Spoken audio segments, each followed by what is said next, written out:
Bismillahirrahmanirrahim. Assalamualaikum warahmatullahi wabarakatuh.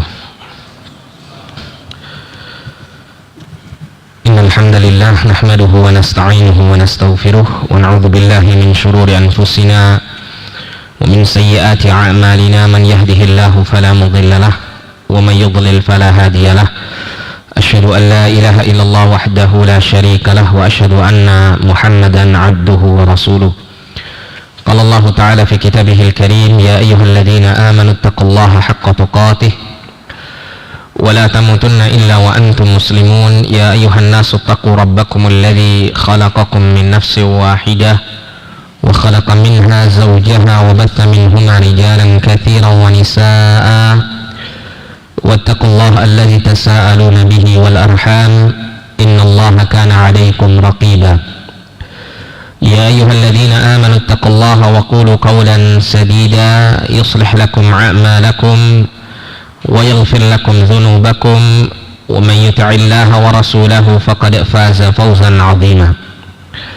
أما بعد فإن أصدق الحديث كتاب الله وخير الهدي هدي محمد صلى الله عليه وسلم وشر الأمور محدثاتها فإن كل محدثة بدعة وكل بدعة ضلالة wa kulla dhalalatin finnar. Ikhwani wa akhwati fillah rahimani wa rahimakumullah.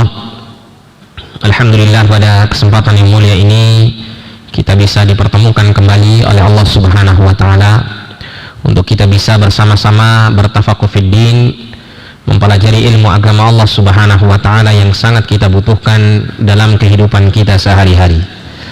Bahkan Al-Imam Ahmad rahimahullah ketika menjelaskan tentang kebutuhan seorang manusia kepada ilmu, beliau mengatakan bahwa ilmu itu dibutuhkan lebih daripada kebutuhan seorang hamba terhadap makan dan minum.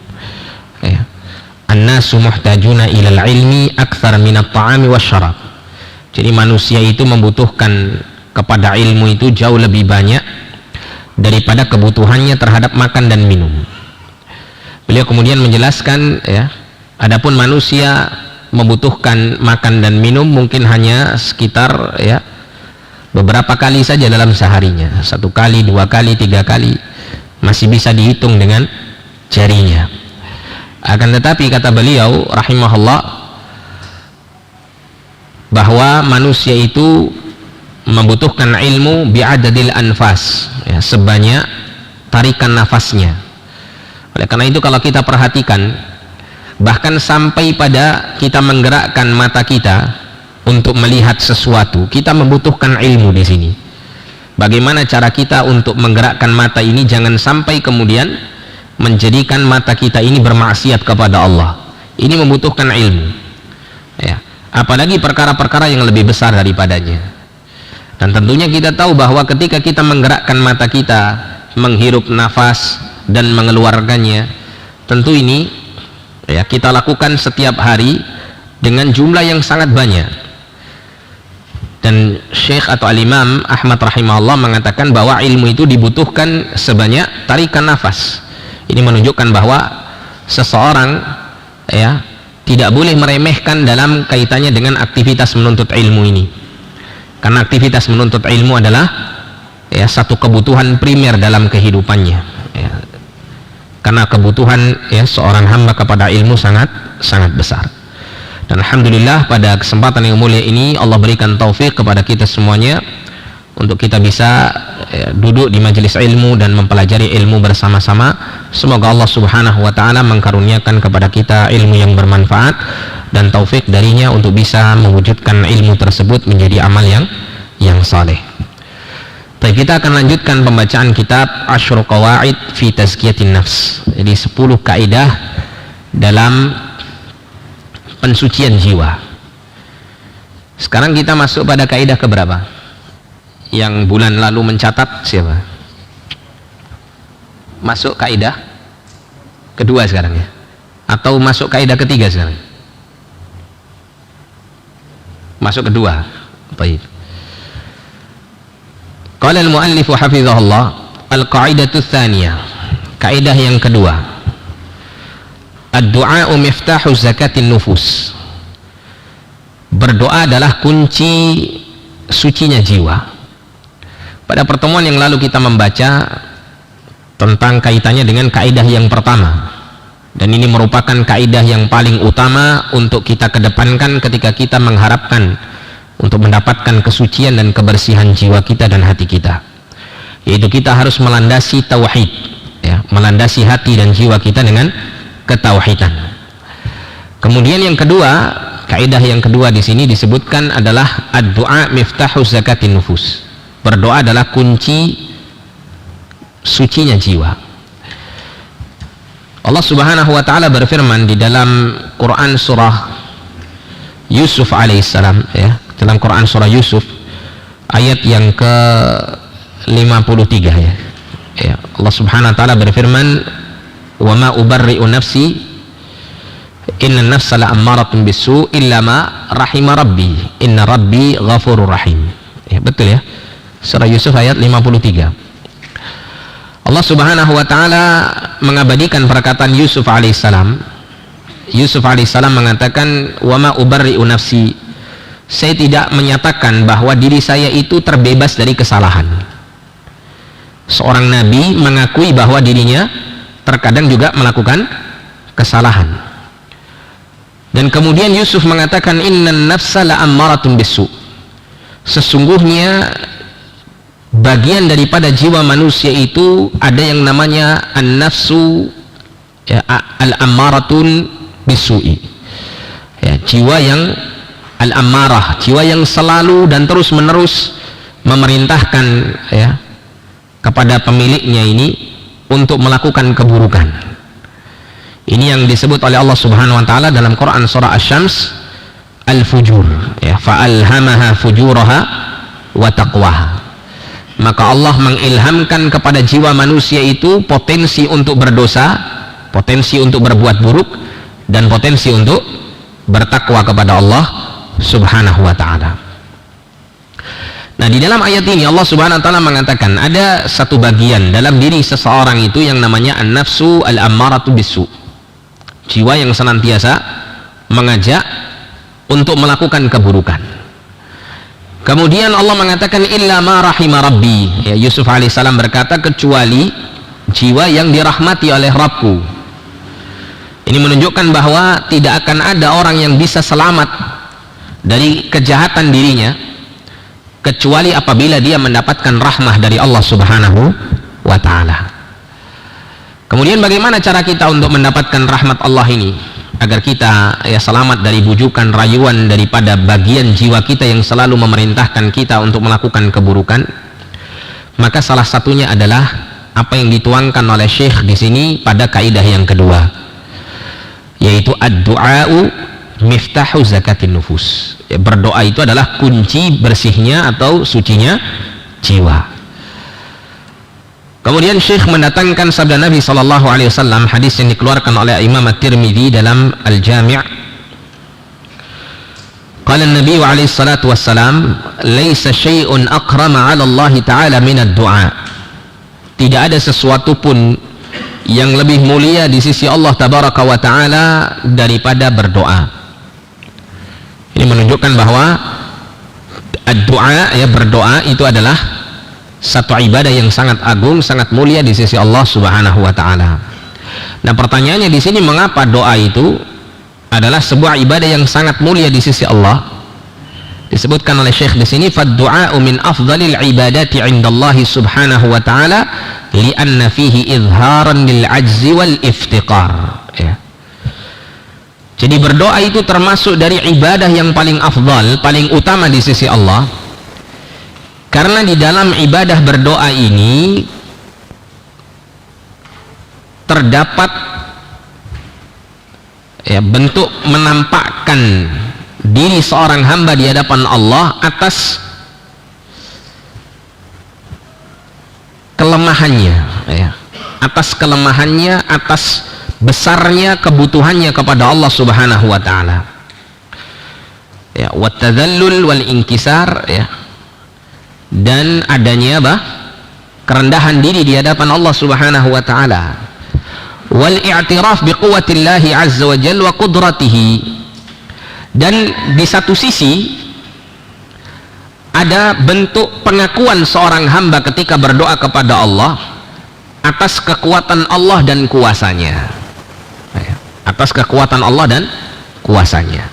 Karena seorang hamba itu ketika dia berdoa, dia memohon kepada Allah Subhanahu wa taala, ya, pada dirinya ya dia ingin menunjukkan kerendahan diri di hadapan Allah dengan dia memohon kepada Allah. Ada bentuk kehinaan diri di hadapan Allah dan gambaran betapa besarnya kebutuhan seorang hamba di hadapan Allah Subhanahu wa taala, sehingga dia berdoa mohon kepada Allah. Di satu sisi ketika dia berdoa kepada Allah, ada wujud pengakuan seorang hamba kepada Allah Subhanahu wa taala atas kuasa dan kekuatannya, sehingga seorang hamba ini rela untuk menghinakan diri dengan serendah-rendahnya ketika dia membutuhkan hajat kebutuhannya kepada Allah Subhanahu wa taala, yang dia yakini bahwa Allah pasti bisa mengabulkan seluruh permintaan dan kebutuhannya tersebut. Ya. Pada sisi seorang hamba menunjukkan kehinaan sang hamba dan kebutuhannya kepada Allah, pada sisi Allah Subhanahu wa taala terdapat ya pujian dan pengakuan seorang hamba kepada Allah atas kekuasaan dan keagungan serta kekuatannya. Nah, inilah yang kemudian menjadikan ibadah berdoa itu merupakan ibadah yang paling mulia di sisi Allah. Ya.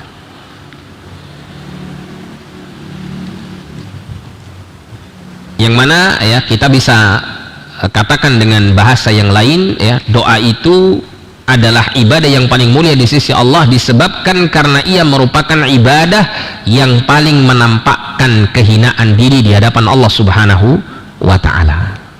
Ya.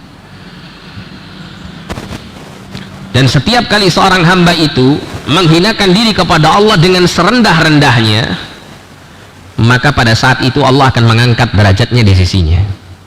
Ya. Oleh karena itu salah satu tempat di mana Nabi SAW menganjurkan kita untuk memperbanyak berdoa itu adalah pada saat kita bersujud di hadapan Allah Subhanahu wa taala. Ya. Nabi bahkan mengatakan sujud itu adalah keadaan seorang hamba yang paling dekat dengan Allah Subhanahu wa taala. Kemudian Nabi perintahkan kita untuk memperbanyak berdoa pada saat itu. Ya, kita melakukan satu ibadah bernama salat, ibadah yang sangat mulia di sisi Allah, sampai-sampai pada saat Allah memerintahkan hamba-hambanya untuk mengerjakan salat, Allah panggil Nabi SAW secara langsung untuk menghadap Allah Subhanahu wa taala di Sidratul Muntaha. Ya. Kemudian setelah itu Allah perintahkan Nabi SAW untuk menyampaikan kepada umat agar supaya mereka menjalankan salat 50 kali, 50 waktu. Ya. Namun kemudian dengan kemurahan Allah Subhanahu wa taala, Allah memberikan kemudahan bagi umat Muhammad SAW ini untuk menjalankan salat hanya 5 waktu saja. Ya. Yang ini jelas menunjukkan bahwa salat itu sebuah ibadah yang sangat agung di sisi Allah. Kemudian yang berikutnya, di dalam salat terdapat sebuah keadaan yang Nabi SAW katakan keadaan paling mulia seorang hamba, yaitu paling dekatnya hamba ini kepada Allah, yaitu pada saat sang hamba bersujud.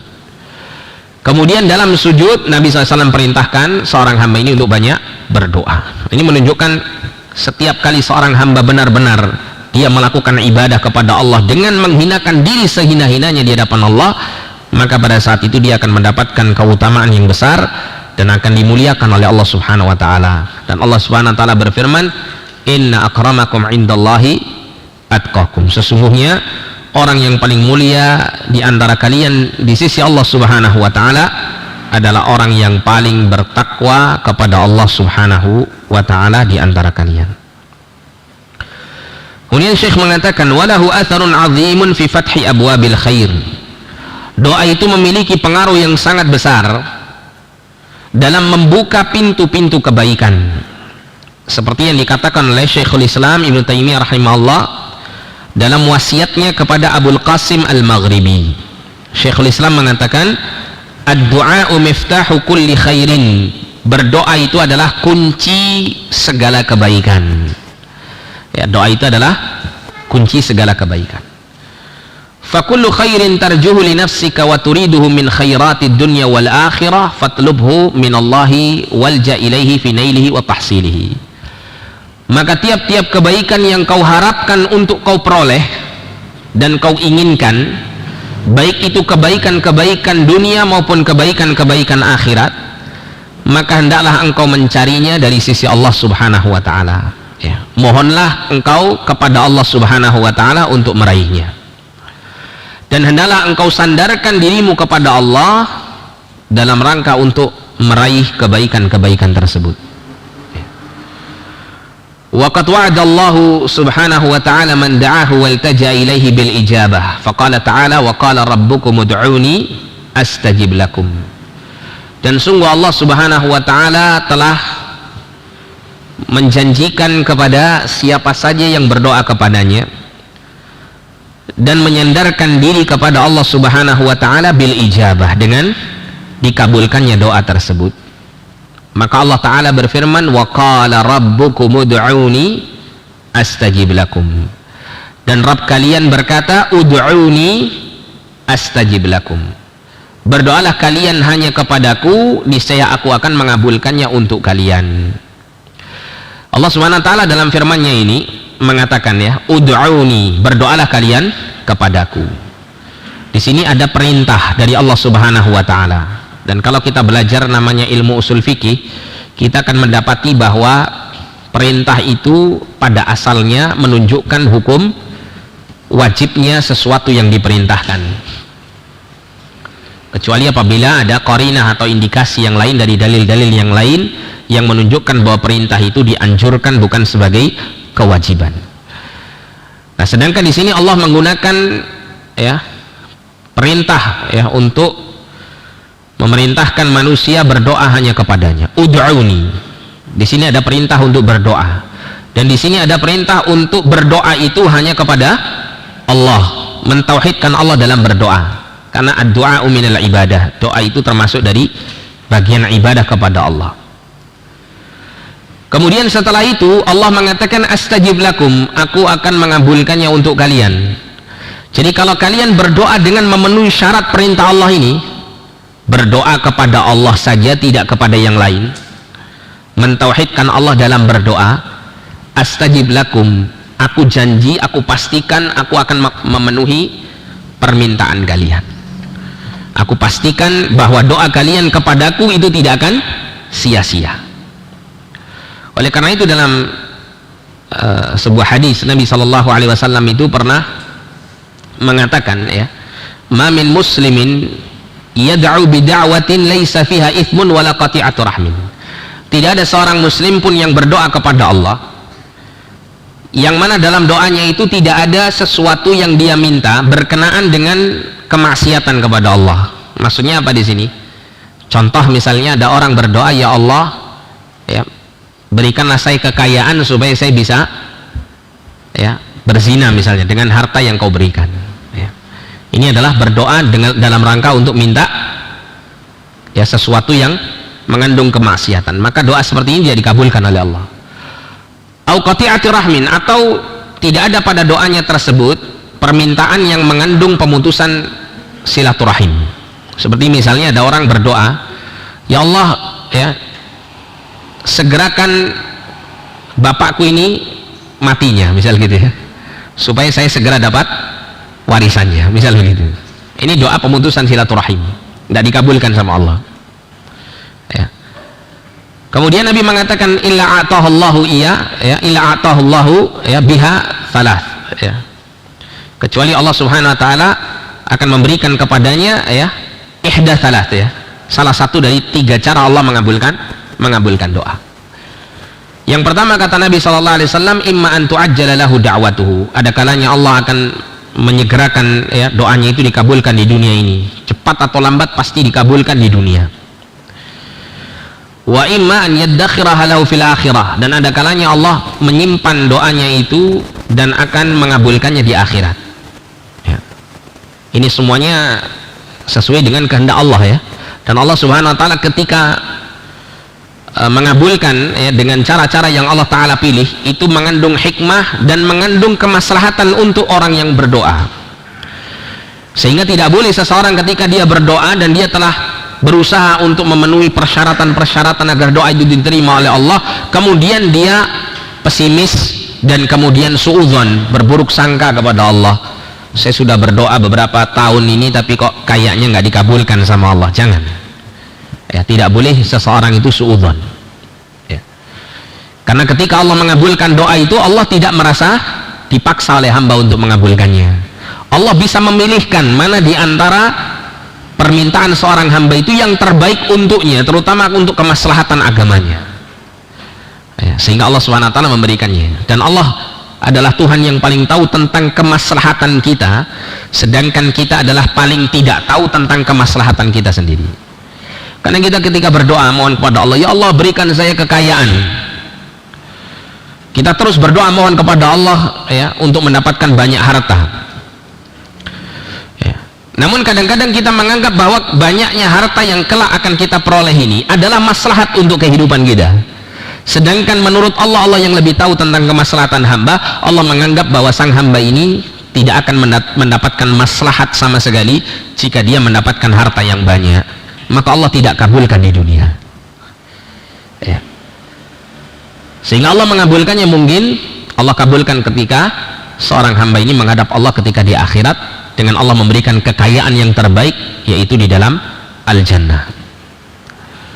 Wa iman yasrifa minasu'i mithlaha, dan ada kalanya Allah itu mengabulkan doa seorang hamba itu dengan cara Allah memalingkan keburukan dari seorang hamba tersebut yang sebanding dengan permintaannya. Ada kadang orang itu minta kekayaan tapi Allah tidak mengabulkan, ya, untuk mendapatkan kekayaan tersebut, tapi Allah Subhanahu wa ta'ala menggantinya. Allah menyelamatkan fisiknya dari mara bahaya, ya. Hampir-hampir dia ditabrak kereta misalnya, Allah selamatkan dia, ya. Sehingga keselamatan dia dari tertabraknya kereta ini jauh lebih besar, ya, nilainya daripada permintaan dia berupa harta yang banyak. Atau mungkin Allah Subhanahu wa ta'ala memalingkan keburukan-keburukan agamanya, ya. Ketika seseorang misalnya diberikan, ya, penyakit misalnya, kemudian dia sakit, kemudian dia berdoa mohon kepada Allah kesembuhan, Allah tidak sembuhkan secara fisik, tapi mungkin Allah akan, ya, memalingkan dia dari bahaya-bahaya yang merusak agamanya, ya, dengan dia tetap di atas sakit yang Allah Ta'ala karuniakan kepadanya. Sehingga dengan sakitnya itu dia senantiasa banyak mengingat Allah, ya, senantiasa introspeksi diri, banyak istighfar, mohon ampun kepada Allah, menyesali semua dosa-dosa yang pernah dia lakukan sebelumnya ketika dia dalam keadaan sehat, ya. Dan Allah melihat, ya, kemaslahatan seorang hamba ini. Kalau seandainya Allah berikan apa? Kesembuhan kepada sang hamba ini, dia akan kembali mengulang kemaksiatannya, mengulang dosa-dosa besarnya misalnya, sehingga sakit ini lebih baik bagi dia daripada dia menerjang larangan Allah Subhanahu wa ta'ala, ya. Nah, ini salah satu daripada 3 perkara ini Allah Subhanahu wa ta'ala mengabulkan doa seorang hamba. Kemudian para sahabat mengatakan, idzan nukfir ya Rasulullah, kalau begitu kita perbanyak saja berdoa kepada Allah Subhanahu wa ta'ala wahai Rasulullah. Maka Rasul mengatakan, Allahu Akbar, Allah tentu akan memperbanyak lagi karunia yang akan Allah berikan kepada kalian. Nah, ini pentingnya seseorang berdoa, dan dia harus yakin bahwa doanya pasti dikabulkan oleh Allah, karena Allah mengatakan, ud'uni astajib lakum, berdoalah kalian hanya kepadaku, niscaya aku akan mengabulkan doa kalian.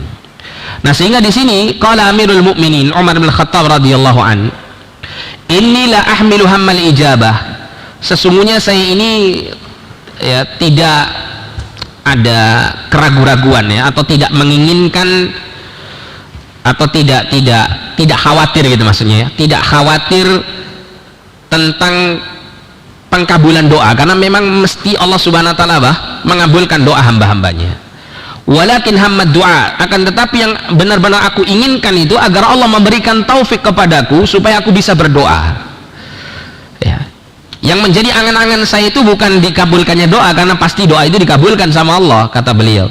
Tapi angan-angan saya itu bagaimana supaya saya mendapatkan taufik dari Allah untuk banyak berdoa kepada Allah, itu, untuk mendapatkan taufik berdoa kepada Allah. Fa idza ulhimtu du'a fa innal ijabata ma'ahu, ya, karena ketika aku diberi, sesungguhnya, ya, pengkabulan doa itu bersama dengan doa yang aku panjatkan kepada Allah ini.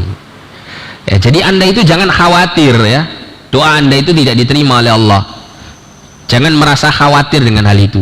Tapi yang paling penting untuk kita khawatiri adalah berlalunya kesempatan ketika kita bisa berdoa tapi kita tidak berdoa kepada Allah. Ya, ini adalah kehilangan kesempatan emas untuk mendapatkan kebaikan dari sisi Allah Subhanahu wa taala. Kemudian selanjutnya Syekh ya menyebutkan tentang perkataan seorang salaf bernama Mutarrif Ibn Syekhir rahimahullah. Beliau mengatakan, tadzakkartu ma jima'ul khair. Aku berusaha mengingat-ingat ya tentang apa yang bisa mengumpulkan seluruh kebaikan. Fa idzal khairu katsirun. Ya. Ternyata kebaikan itu sangat banyak. As-saumu was-salatu ya, puasa, salat, semuanya adalah kebaikan dan lain-lainnya, banyak sekali. Wa idza huwa fi yadillahi azza wa jal. Dan ternyata semua kebaikan-kebaikan itu ternyata ada di tangan Allah azza wa jal. Wa idza anta la taqdiru ala ma fi yadillahi azza wa jalla illa an tas'alahu fayu'tiyaka fa idza jima'ul khairi ad-du'a. Dan engkau tidak akan mendapatkan apa yang ada di tangan Allah azza wa jal kecuali jika engkau memintanya kepada Allah, maka Allah akan memberikannya kepadamu. Faida jima'ul khairi ad-du'a. Maka kesimpulannya, kata beliau, sesuatu yang bisa mengumpulkan dan meraup segala kebaikan itu ternyata ada pada berdoa. Ternyata ada pada berdoa. Jadi ketika kita menginginkan untuk mendapatkan rahmat Allah Subhanahu wa taala, untuk menjadikan jiwa kita ini senantiasa bersih, untuk senantiasa ya unggul potensi takwa kita daripada potensi kita berdosa, maka perbanyaklah berdoa ya, perbanyaklah kita untuk meminta rahmat Allah Subhanahu wa taala. Wa fi bab at-tazkiyati sahha 'an Nabi sallallahu alaihi wasallam annahu qala fi du'aihi Allahumma ati nafsi taqwaha wa zakkiha anta khairu man zakkaha anta waliyuha wa maulaha. Dalam bab at-tazkiyah terdapat hadis yang sahih dari Nabi sallallahu alaihi wasallam bahwasanya beliau ya, di antara doa yang beliau panjatkan kepada Allah adalah doa dengan lafaz Allahumma ati nafsi taqwaha. Ya Allah, berikanlah kepada jiwaku ini potensi ketakwaannya ya, dan sucikanlah, wa zakkiha anta khairu man zakkaha anta waliyuha wa maulaha ya, dan bersihkanlah jiwaku ya, sesungguhnya engkau adalah sebaik-baik Tuhan yang membersihkan jiwa. Ini doa yang diajarkan oleh Nabi Shallallahu Alaihi Wasallam, yang merupakan doa yang sangat kita butuhkan untuk kita bisa mendapatkan kebersihan jiwa. Wa fi hadha ad-du'a isyaratun wa tanbihun ala anna tazkiyatan nufusi bi yadillahi subhanahu wa ta'ala ya, alamil ghuyub.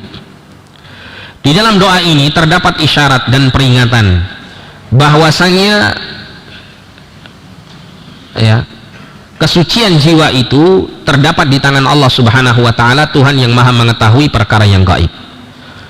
Wa anna miftahahal a'zam huwa ad-du'a wal iftiqaru ila Allah taala. Dan bahwasanya kunci untuk meraih kebersihan jiwa ini, dan ia merupakan kunci yang paling besar, adalah dengan dia senantiasa berdoa dan terus ya merasa butuh kepada pertolongan Allah Subhanahu wa taala. Ini kuncinya. Ya. Dan ini disebutkan oleh Syekh pada al-qaidatus tsaniyah, kaidah yang kedua, karena ini memiliki kedudukan yang sangat penting dalam kita bisa meraih kebersihan jiwa. Setelah seseorang itu menanamkan tauhidnya pada jiwanya, maka yang kedua dia harus merealisasikan tauhidnya dengan dia berdoa kepada Allah. Dan kita setiap kali salat ya, dalam 17 rakaat yang kita lakukan dalam salat-salat wajib kita, demikian pula kalau kita menambah dengan salat-salat an-nawafil, salat-salat sunnah, kita selalu mengikrarkan di hadapan Allah kalimat iyyaka na'budu wa iyyaka nasta'in. Hanya kepadamu kami beribadah ya Allah, tidak beribadah kepada yang lain. dan hanya kepadamu lah kami minta pertolongan dan tidaklah kami meminta pertolongan kepada selain. Anda kalau baca dalam salah satu kitab tafsir yang terkenal di Nusantara ini, tafsir Jalalain, ya, pada saat Imam As-Suyuti memberikan penjelasan tentang kalimat iyyaka na'budu wa iyyaka nasta'in, beliau menjelaskan bahwa iyyaka na'budu jelas ya maknanya adalah na'buduka iyyaka wa la na'budu ghairaka, ya, kami beribadah hanya kepadamu dan tidak beribadah kepada selainmu. Setelah itu ketika beliau menyebutkan wa iyyaka nasta'in dan hanya kepadamu kami minta pertolongan, itu maksudnya ya meminta pertolongan ya, dalam segala hal, termasuk juga dalam kaitannya dengan ibadah kepada Allah. Dan kita tahu bahwa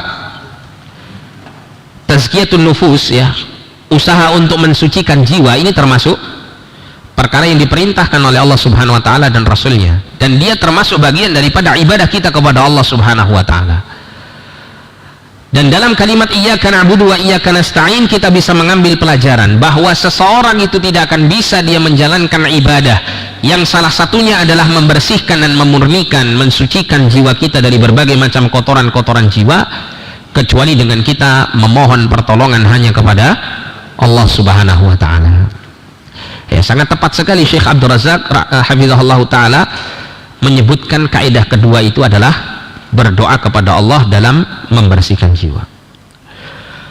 Walihada kana aktsaru du'a'in Nabi sallallahu alaihi wasallam ya muqallibal qulubi tsabbit qalbi ala dinik. Dan oleh karena inilah doa yang paling banyak diucapkan oleh Nabi sallallahu alaihi wasallam di antaranya adalah kalimat ya muqallibal qulub tsabbit qalbi ala dinik. Wahai Tuhan yang membolak-balikkan hati manusia, kokohkanlah hatiku di atas agamamu. Kekokohan hati di atas agama ini menunjukkan adanya kebersihan hati, ya. Karena kebersihan hati itulah yang membuat hati itu kokoh di atas ad-din, di atas agama. Yang menjadikan hati itu istiqomah adalah ya, di saat hati itu bersih, ya. Hati yang seperti inilah nanti yang akan bisa mendatangkan kebaikan di sisi Allah Subhanahu wa taala ketika kita berhadapan dengan Allah Subhanahu wa taala pada hari kiamat. Yauma la yanfa'u malun wala banun illa man atallaha biqalbin salim, ya. Pada hari di mana harta dan anak-anak itu tidak berguna sama sekali bagi pemiliknya, kecuali ya seorang hamba yang datang menghadap Allah Subhanahu wa taala dengan membawa hati yang selamat, hati yang istiqamah lurus di atas agama. Nah, Nabi sallallahu alaihi wasallam sangat sering sekali untuk mengucapkan doa ini, yang mana ini menunjukkan, memberikan isyarat pelajaran kepada kita bahwa hati itu sangat bergantung dengan pertolongan Allah, karena Allah lah yang senantiasa membolak-balikkan hati manusia. Dan para ulama menjelaskan bolak-baliknya hati manusia itu sangat cepat sekali, ya, sangat cepat sekali. Oleh karena itu mungkin kita pernah mendapati ya, seseorang itu katakanlah dia membaca atau mendengarkan ya, peringatan-peringatan Allah Subhanahu wa taala untuk menjauhkan diri dari kemaksiatan. Setelah dia mendengarkannya ya,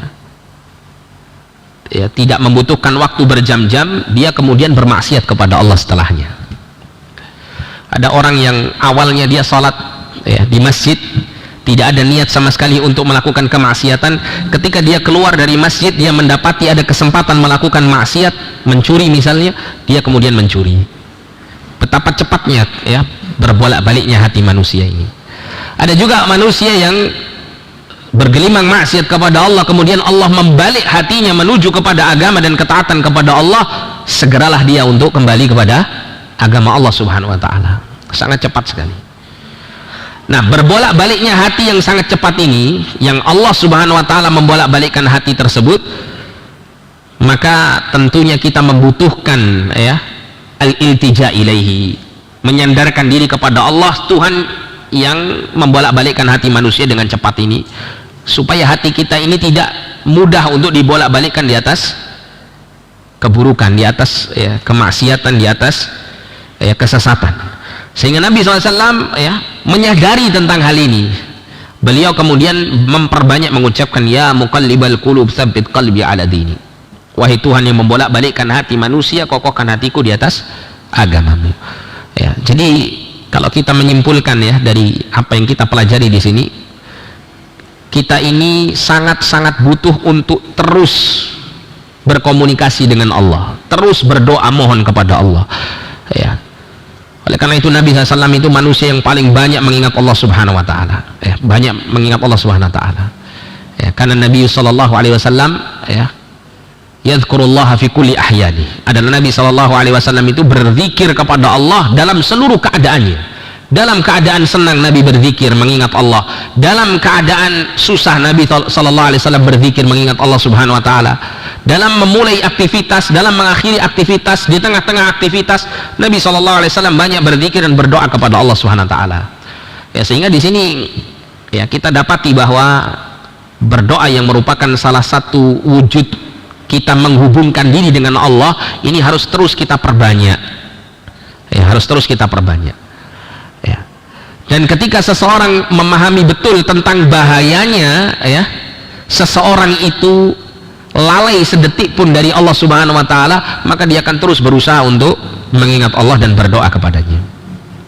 Karena ketika seseorang itu lalai ya, hatinya itu disambar oleh syaitan. Oleh karena itu kalau kita baca Quran surah An-Nas ya, Allah Subhanahu Wa Taala itu memberikan sifat syaitan itu dengan apa? Al-waswasil khannas,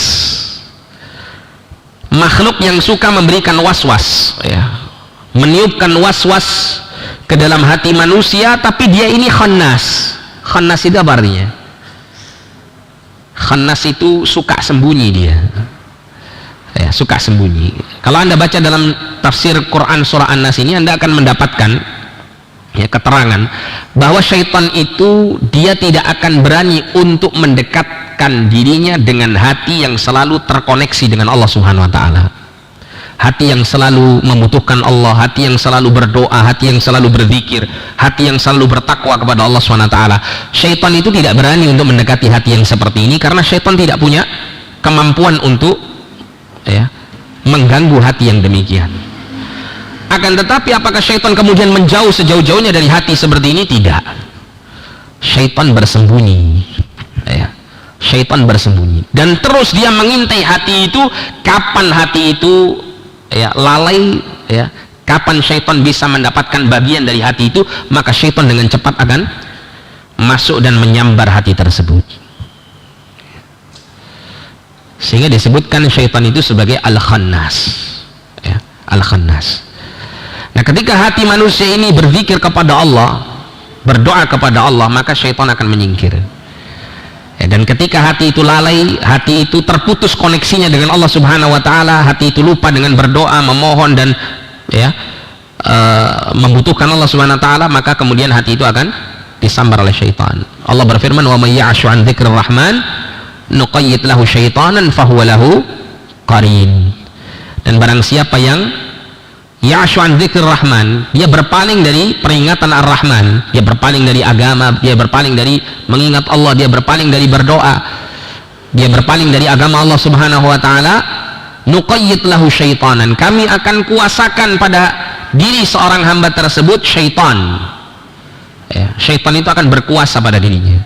Fahuwa lahu qarin, maka syaitan itu akan menjadi qarinnya. Qarin itu ya, yang kemana-mana selalu menyertai, itu namanya qarin ya.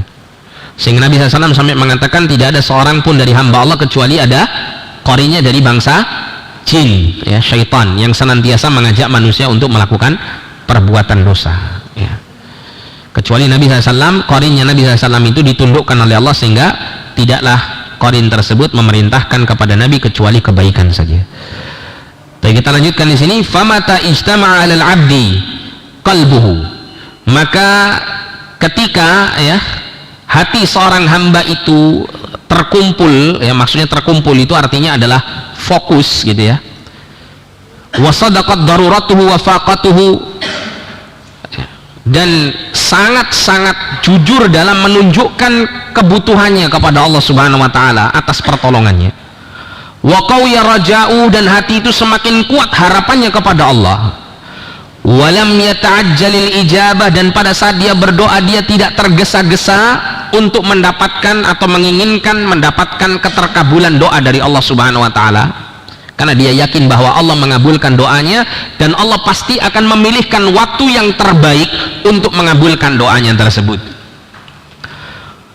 Wa taharral awqat al-fadilah, dan dia senantiasa ya memperhatikan waktu-waktu yang paling utama untuk dia berdoa di dalamnya. Fala yakadu yuraddu du'a'uhu, maka hampir-hampir doanya itu tidak tertolak ya.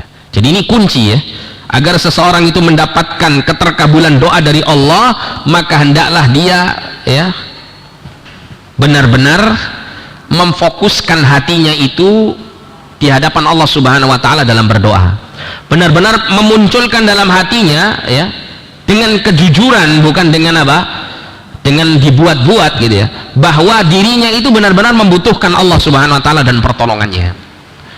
Dengan begitu akan muncul harapan yang besar sekali yang dia harapkan untuk dia peroleh dari Allah Subhanahu wa taala berupa kebaikan-kebaikan yang dia butuhkan.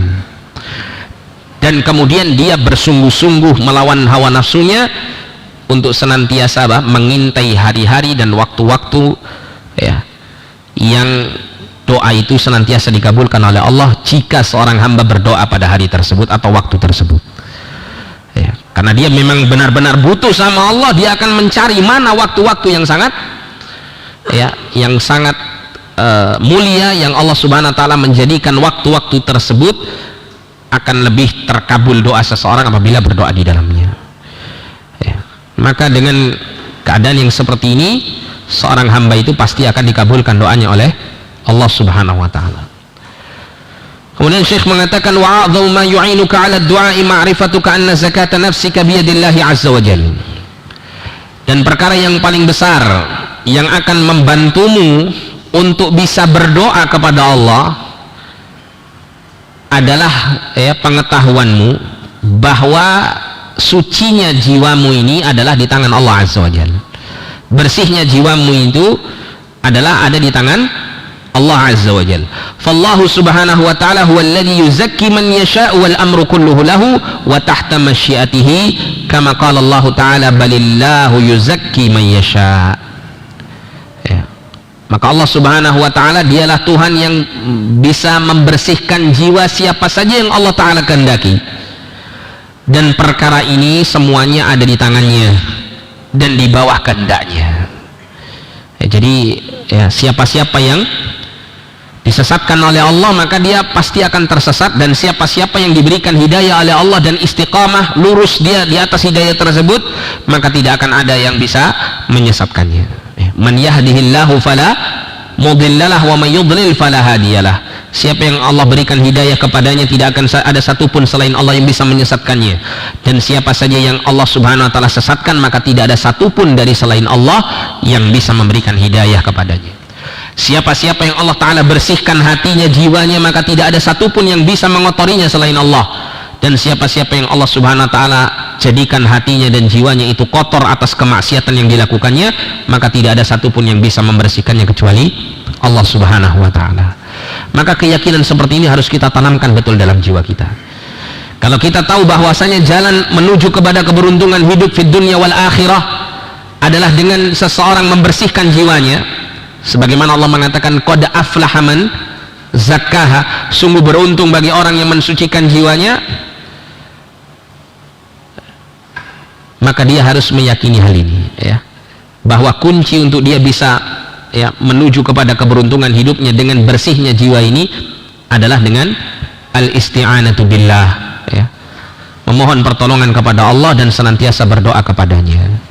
Sebagaimana Allah Ta'ala berfirman balillahu yuzakki man yasha, akan tetapi Allah lah yang membersihkan jiwa siapa saja yang Allah Ta'ala kehendaki ya, Allah berfirman walaula fadlullahi alaikum wa rahmatuhu ma zaka minkum min ahadin abadan walakinnallaha yuzakki man yasha. Dan kalau seandainya bukan karena karunia Allah yang Allah berikan kepada kalian dan bukan karena rahmat Allah Subhanahu wa taala, ma zaka minkum min ahadin, tidak ada satupun di antara hamba-hamba Allah ini yang bisa bersih jiwanya, nggak ada ya. Mau sebesar apapun usaha dan kesungguhan kita untuk membersihkan jiwa, Apabila Allah Subhanahu wa taala tidak memberikan pertolongan dan membersihkan jiwa hamba tersebut, maka selama-lamanya dia tidak akan pernah sampai pada tujuannya. Walakinnallaha yuzakki man yasha, akan tetapi Allah dialah Tuhan yang mensucikan siapa saja yang Allah taala kehendaki. Kemudian yaqulu Ibnu Abbas radhiyallahu anhuma berkata dalam tafsir firman Allah Subhanahu wa taala ini, ya, mazaka minkum, ya, tidaklah seorang pun dari kalian itu akan bisa bersih jiwanya selama-lamanya. Ibnu Abbas mengatakan, mahtada ahadun minal khalaiq li syai'in minal khair yanfa'u bihi nafsahu wa lam yattaqi syai'an minasyarri yadfa'uhu an nafsihi. Tidak ada seorang pun yang bisa mendapatkan, ya, hidayah dari makhluknya kepada sedikit pun dari kebaikan yang bisa memberikan manfaat pada jiwanya. Tidak ada seorang pun itu yang bisa mendapatkan kebaikan meskipun sedikit, yang mana kebaikan itu bisa memberikan manfaat kepada dirinya, ya, dan tidaklah seorang hamba siapapun juga dia tidak akan bisa untuk menjaga dirinya dari sedikit pun keburukan, yang mana keburukan itu akan bisa mencelakakan dirinya. Ai kullu dzalika innama huwa bimahdi fadlillahi azza wa jal. Jadi semua itu, ya, itu bisa terjadi pada diri seorang hamba, bersih dan kotornya jiwa seorang hamba, ya, hidayah dan kesesatan yang diperoleh oleh seorang hamba itu semuanya adalah murni karena karunia Allah Subhanahu wa taala. Ya, ketika Allah Subhanahu wa taala mengkaruniakan kepada hambanya untuk sampai pada kebersihan jiwa dan hatinya, maka dia pasti akan mendapatkan bagian itu. Dan siapa yang tidak Allah berikan karunia, ya, kepada dirinya, maka selama-lamanya tidak akan pernah dia sampai kepada apa yang dia cita-citakan. Oleh karena itu banyak sekali kita mendapati, ya, saudara-saudara kita ketika kita nasihati untuk menjalankan ketaatan kepada Allah, ya, dia mengatakan, sebetulnya saya ini sangat bercita-cita, berkeinginan untuk menjadi orang baik, ya, sebetulnya saya ini ingin meninggalkan maksiat yang biasa saya lakukan, akan tetapi tidak bisa, akan tetapi sulit sekali untuk, ya, meninggalkan itu semuanya. Nah, ini dikarenakan apa? Hidayah dari Allah, taufik dari Allah belum Allah turunkan, belum Allah berikan kepadanya, sehingga sebesar apapun usahanya, sebesar apapun cita-cita dan angan-angannya untuk meraih kebaikan-kebaikan itu, jika Allah menutup pintunya, maka selama-lamanya dia tidak akan pernah bisa untuk membuka dan masuk ke dalam kebaikan-kebaikan ini.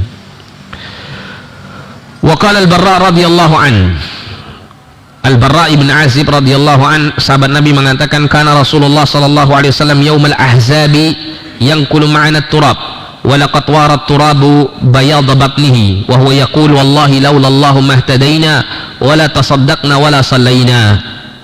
Al-Barra bin Azib radhiyallahu an pernah menceritakan bahwa Rasulullah SAW pada yaumal ahzab, pada hari di mana terjadinya perang Al-Ahzab, atau dengan nama yang lain perang Khandaq, ya, perang yang sangat berat yang dirasakan oleh Rasulullah dan para sahabat, sehingga kalau kita baca sirah ini, ya, dikisahkan sampai Nabi dan para sahabat itu terlupa, ya, tidak melakukan beberapa waktu sholat, ya, beberapa sholat, sampai kemudian beliau dan para sahabat menjamak seluruh sholat itu karena, ya, sibuknya dan karena mencekamnya keadaan yaumul ahzab ini. Pada saat itu beliau sallallahu alaihi wasallam membawakan, ya, tanah, ya, bersama kami, walaqad warat turab, ya, bayad batnihi, dan kemudian apa, tanah itu, ya, melekat pada perut Nabi sallallahu alaihi wasallam yang putih. Kemudian Nabi sallallahu alaihi wasallam mengatakan, wallahi, demi Allah, laulallahu mahtadaina, kalau bukan karena Allah maka kita tidak akan bisa mendapatkan petunjuk.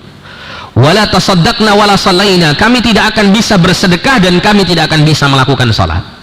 Kalimat ini disampaikan oleh Nabi, ya, ketika keadaan yang sangat berat. Jadi pada saat yaumul ahzab ini, perang ahzab atau perang Khandaq ini, Rasulullah dan para sahabat ketika tinggal di kota Madinah dalam kondisi, ya, dilanda paceklik yang panjang, atau dilanda, ya, kesulitan dalam hal ekonomi, intinya begitu. Sampai pada saat itu Rasulullah dan para sahabat ketika membuat parit itu, mereka dalam keadaan perut mereka lapar, ya. para sahabat itu mengganjal perut mereka dengan satu batu, sedangkan Rasulullah itu mengganjal perut Nabi SAW dengan 2 batu, menunjukkan bahwa Rasul lebih lapar daripada keadaan para sahabat yang lain yang sudah kelaparan pada saat itu. Dalam kondisi yang berat seperti itu, menghadapi musuh dari tiga gabungan, ya, aliansi dari orang-orang musyrikin di kota Mekah, dari ahlul kitab orang-orang Yahudi yang tinggal dekat dengan kaum muslimin di kota Madinah, dan di dalam kota Madinah ada orang-orang munafikin yang mereka sangat-sangat menginginkan untuk terjadi kekalahan dan kehancuran kaum muslimin. Jadi Rasulullah dan para sahabat menghadapi 3 kelompok besar ini yang ingin menghancurkan kaum muslimin dalam kondisi yang berat saat itu. Nah, oleh karena itu Nabi mengatakan, wallahi demi Allah, laulallah mahtadaina, kalau bukan karena Allah kami tidak akan bisa mendapatkan hidayah ini. Dengan beratnya cobaan ini kami bisa tegar, ya. Kami bisa tetap berada di atas iman, tetap memperjuangkan agama Allah Subhanahu wa taala dan mempertahankannya sampai mati, mengorbankan segala apa yang dimiliki. Dalam kondisi yang berat seperti ini tetap kami di atas hidayah. Makanya kemudian Nabi mengatakan, wallahi demi Allah, laulallah mahtadaina, kalau bukan karena Allah, pertolongan Allah, kami tidak akan bisa tetap di atas hidayah ini. Wala tasaddaqna wala sallaina, kami tidak akan pernah bisa untuk tetap senantiasa ibadah dan taat kepada Allah dengan bersedekah dan dengan senantiasa menegakkan salat. Inilah pertolongan Allah Subhanahu wa taala. Kuncinya adalah dengan seseorang untuk senantiasa terus, ya, memohon kepada Allah, terus merasa butuh dengan pertolongan Allah dan kekuasaannya. Kemudian Syekh mengatakan, fal hidayatu wal iman wal khairu kulluhu biyadillahi wahdah, maka hidayah, iman, kebaikan semuanya ada di tangan Allah saja. Waqad kana Rasulullah SAW yaghrisu hadzal amra fi nufusis sahabat radhiyallahu anhum, dan sungguh Rasulullah SAW menanamkan keyakinan seperti ini dalam jiwa para sahabat. Para sahabat itu terus ditempa keyakinannya bahwa segala kebaikan, segala hidayah, segala iman semuanya ada di tangan Allah Subhanahu wa taala.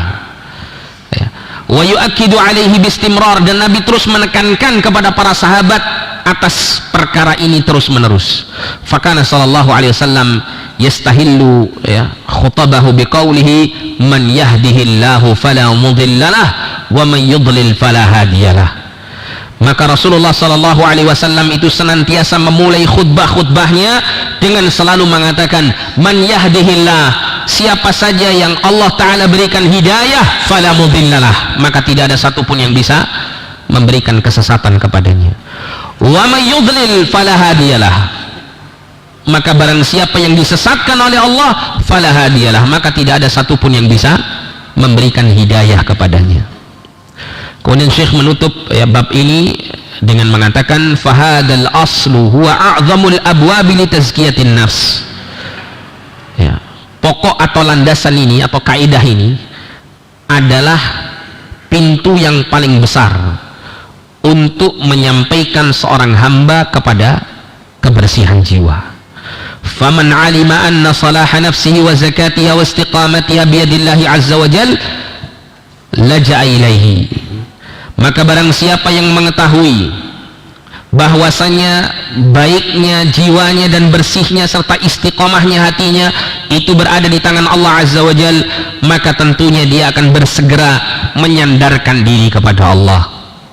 Wa aqbala ala babi mulihan alaihi biddu'a, dan dia akan bersegera untuk menghadap pintunya. Mulihan alaihi, dia akan terus menerus di hadapan Allah Subhanahu wa taala merengek-rengek dengan cara dia senantiasa berdoa, rajian tami'an, dia senantiasa berharap besar kepada Allah, liyanala minhu zakata nafsihi, untuk dia bisa mendapatkan kebersihan jiwa dari Allah, wa najatiha wa falahiha fid dunya wal akhirah, dan keselamatan serta keberuntungan jiwanya di dalam kehidupan dunia dan akhirat.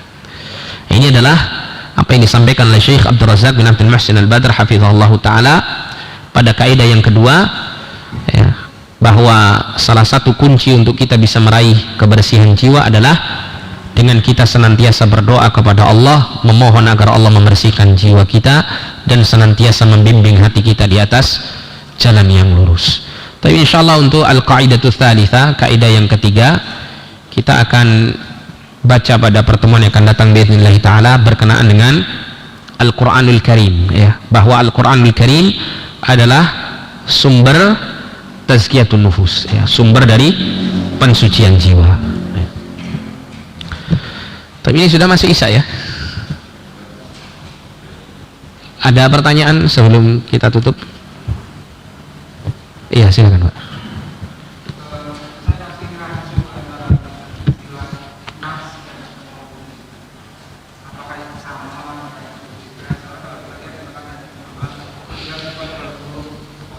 Iya. Iya.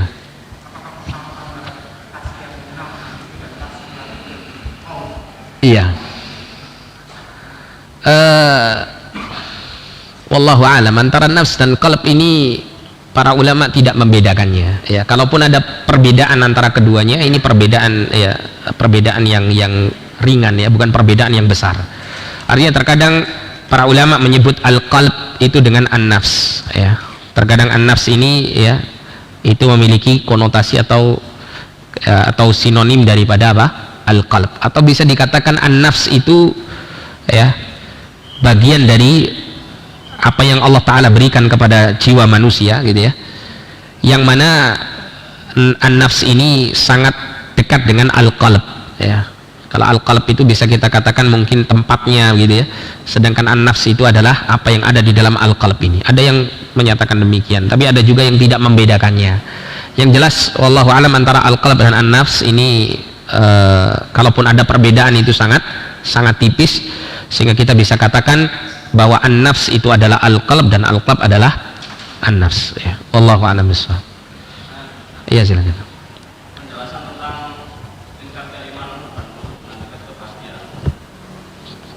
Tingkat keimanan berbanding dengan tingkat kebahagiaan. Iya. Iya. Allah Subhanahu wa taala berfirman dalam Al-Qur'an, ya. Dalam surah An-Nahl. An-Nahl ayat berapa? 97 atau antum lihat, ya, nanti di Quran surah An-Nahl. Allah Subhanahu wa taala berfirman, "Man 'amila salihan min dzakarin aw untha wa huwa mu'minun falanuhyiyannahu hayatan thayyibah wa lanajziyannahum ajran bi ahsani ma kanu ya'malun." Allah mengatakan, barang siapa yang melakukan amal yang saleh baik dari kalangan laki-laki maupun perempuan sedangkan dia termasuk orang yang beriman kepada Allah, maka Allah mengatakan falanuhyiyannahu hayatan thayyibah, maka kami benar-benar akan memberikan kehidupan dia di dunia ini dengan kehidupan yang baik, ya, kehidupan yang menenteramkan, kehidupan yang membahagiakan. Walanajziyannahum ajran bi ahsani ma kanu ya'malun, dan kami akan memberikan balasan kepada mereka, ya, benar-benar dengan balasan apa? Yang terbaik, berupa surga Allah Subhanahu wa taala daripada apa yang sudah mereka kerjakan dari amal-amal saleh yang didasari atas keimanan tersebut dalam kehidupannya di dunia dulu. Intinya di sini, ya, Allah menyebutkan bahwa iman dan amal saleh tentunya adalah bagian daripada keimanan, gitu ya. Tapi kenapa kok sering Allah menyebutkan iman dan amal saleh? Ya, karena Allah ingin menyebutkan bahwa iman itu kaitannya dengan sesuatu yang ada dalam hatinya, sedangkan al-amalus saleh itu berkaitan dengan zahirnya. Akan tetapi iman secara umum mencakup al-amalus saleh. Al-amalus saleh termasuk bagian daripada iman, ya. Dan bisa jadi al-amalus saleh disebutkan setelah iman, ya, dikarenakan al-amalus saleh ini, ya, sangat ditekankan untuk dikerjakan, ya, sebagai wujud dari pembuktian iman seseorang kepada Allah Subhanahu wa taala. Nah, sehingga di sini jelas bahwa orang itu ketika tingkatan imannya itu tinggi, maka tentunya Allah akan memberikan, ya, kebaikan atau kualitas hidupnya yang baik di dunia ini sebelum di akhirat itu juga tentu kualitas yang tinggi, ya. Oleh karena itu, ya, kalau kita juga dalam hadis itu kita baca berkenaan dengan keterkaguman Nabi Shallallahu Alaihi Wasallam kepada keadaan seorang mukmin, ajaban li amril mu'mini, gitu ya, sungguh menakjubkan keadaan seorang mukmin itu. Inna amrahu kullahu khairun, sesungguhnya semua keadaan seorang mukmin itu selalu baik, selalu mendatangkan kebahagiaan bagi kehidupannya. Walaysa dzaka illa lil mu'min, dan tidaklah keadaan seperti ini bisa ditemukan kecuali, ya, dari seorang mukmin saja. orang yang memiliki iman gitu ya. Seperti apa ya yang dimaksud oleh Nabi SAW ini? Nabi kemudian melanjutkan, in asabathu sarra'u syakara fakana khairan lahu. Apabila seorang mukmin itu mendapatkan sesuatu yang menyenangkan, melegakan hatinya, ya, maka dia bersyukur kepada Allah, fakana khairan lahu. Maka keadaan ketika dia mendapatkan nikmat, kesenangan itu, dengan dia balas dengan syukur kepada Allah Subhanahu wa taala, akan menjadi baik kehidupannya, ya, bahagia kehidupannya. Wa in asabatu dharra'u sabara fakana khairan lahu. Dan apabila seseorang itu ditimpa kepada keburukan, seorang mukmin itu ditimpa keburukan kepada sesuatu yang tidak menyenangkan hatinya, maka seorang mukmin ini menghadapinya dengan sabar. Fakana khairan lahu, maka dia pun juga akan mendapatkan kebaikan hidup pada saat dia mendapatkan kesusahan ini. Ya. Ininya kebaikan di sini maksudnya kebahagiaan, ketenangan hidup. Oleh karena itu kita lihat ya, ada orang-orang yang tidak beriman kepada Allah, tidak memiliki iman, atau imannya sangat lemah. Ketika dia mendapatkan nikmat Allah Subhanahu wa taala, dia berlebih-lebihan dalam menanggapi kenikmatan tersebut, dan dia kufur nikmat, lupa dengan apa? Dengan syukurnya kepada Allah Subhanahu wa taala. Sehingga kita lihat ada orang itu yang mendapatkan karir dan semua cita-citanya, pada puncak cita-citanya ini justru dia mengalami kejenuhan. Pada puncak cita-citanya dia mengalami ada sesuatu yang menurut dia sudah apalagi yang mau dicari. Makanya kita mungkin pernah dengar ya, ada seorang artis, orang-orang kafir ya, atau orang-orang yang memiliki karir tinggi ya, sampai pada apa yang dia cita-citakan kemudian dia bunuh diri. Saya pernah mendengar sebuah cerita di Korea Selatan itu, ada orang itu yang pernah berusaha keras gitu ya, dia punya cita-cita untuk menjadi pimpinan perusahaan besar di sana. Namun dia pada saat itu ya, sebelum dia mencapai apa yang menjadi cita-cita tertingginya itu, dia memulai karirnya itu dari OB itu apa? Office boy gitu. Bayangkan, dari office boy, dari strata paling bawah perusahaan gitu ya. Dengan usaha yang sangat keras Allah takdirkan dia sampai pada apa yang menjadi cita-citanya. Apa yang terjadi setelah dia sampai pada puncak cita-citanya? Dia ternyata merasa ya ternyata seperti ini saja, biasa-biasa saja dia rasakan. Sampai pada akhirnya dia kemudian menutup hidupnya dengan bunuh diri. Wal'iyadzubillah. Terlalu senang dengan kenikmatan Allah tapi tidak dibarengi dengan syukur, akan jadi sesuatu yang membinasakan dia dalam kehidupan, tidak mendatangkan kebahagiaan sama sekali ya, tidak mendatangkan ketenangan yang hakiki gitu ya. Demikian pula ketika seseorang itu tidak mendapatkan iman, ketika dia mendapatkan kesusahan hidup, apa yang terjadi? Wah, olengnya luar biasa ya, olengnya luar biasa. Banyak di kalangan mereka yang kemudian memutuskan hidupnya dengan bunuh diri, menurut dia bahwa dengan bunuh diri selesai sudah semua permasalahan hidupnya. Ada yang kemudian untuk menghibur dirinya yang penuh dengan stres ini, dia banyak menghidupkan malamnya bukan untuk ibadah kepada Allah, tapi untuk maksiat kepada Allah, cari hiburan, kesenangan dunia malam, dunia gemerlap gitu ya. Atau mungkin dengan narkoba dan seterusnya. Karena adamus sabr ya. Bahkan saya pernah dalam beberapa puluh tahun yang lalu saya membaca ada sebuah majalah Islam itu menceritakan bahwa penduduk Amerika Serikat yang mayoritasnya kafir itu setiap malam itu menghabiskan, penduduk mereka itu menghabiskan 600 ton obat tidur supaya bisa tidur, karena tingkat stresnya sangat tinggi. Padahal kalau kita lihat dunia itu semuanya seakan-akan milik mereka, kan begitu ya, seakan-akan kebahagiaan duniawi itu semuanya milik mereka, tapi ternyata kenyataannya tidak demikian ya. Makanya Allah mengatakan wa man a'rada an dzikri fa inna lahu ma'isyatan dhanka wa nahsyuru yaumal qiyamati a'ma. Barang siapa yang berpaling dari peringatanku, dari agamaku, berpaling dari agama, berpaling dari iman ya, fa inna lahu ma'isyatan dhanka, maka bagi dia kehidupan yang sempit di dunia ini. Senikmat apapun kehidupannya di dunia tidak akan merasa ya puas dia dengan kehidupan itu ya. Apalagi kalau dia mendapatkan kesusahan dalam hidupnya, akan semakin ya terpuruk dirinya. Wa nahsyuru yaumal qiyamati a'ma, nanti pada hari kiamat kami akan bangkitkan mereka dalam keadaan buta kedua matanya. Jadi antara iman dengan kebahagiaan yang sebenarnya dalam kehidupan dunia dan akhirat itu sangat berkaitan erat. Ada sebuah kisah ya, ini terakhir ya, kita tutup setelah ini. Ada sebuah kisah dari Syekhul Islam Ibnu Taimiyah rahimahullah. Syekhul Islam Ibnu Taimiyah rahimahullah, kalau Anda baca sejarah biografi beliau, Anda akan mendapati hidup beliau itu penuh dengan apa? Dengan cobaan-cobaan berat. Ya. Sampai di akhir hayatnya beliau itu dipenjara sampai mati. Ya.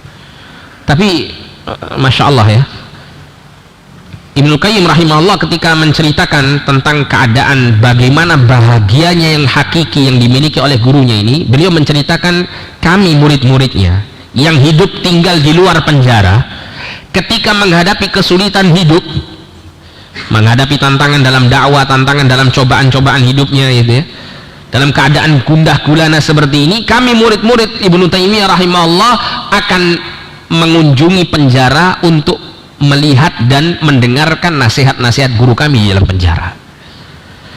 Ketika kami melihat beliau, keadaan beliau, kemudian melihat ya ketenangan beliau dalam menghadapi kehidupan ini, kemudian memberikan nasihat kepada kami, maka seketika itu hilang semua gundah gulana kami, kesusahan kami dalam hati, kesumpekan yang kami rasakan itu hilang semuanya.